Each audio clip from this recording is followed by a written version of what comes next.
Hello friend, मैं रीना चौहान आप सभी का स्वागत करती हूँ मेरे इस चैनल पर। सो फ्रेंड, आज मैं बनाने वाली हूँ ब्यूटीफुल पफ स्लीव डिज़ाइन। इसे मैं बेहद ही ईजी तरीके से बनाना बताऊँगी। ये स्लीव डिज़ाइन बहुत ही ब्यूटीफुल लगता है, तो आप भी इसे एक बार ज़रूर ट्राई कर सकती हैं।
सो फ्रेंड, वीडियो पसंद आया हो तो एक लाइक ज़रूर करें और चैनल को सब्सक्राइब कर लें।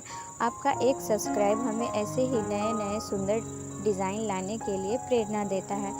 तो चैनल को सब्सक्राइब करना ना भूलें और जो भी कमी और गलती नज़र आए वीडियो में तो कमेंट करके बताइएगा।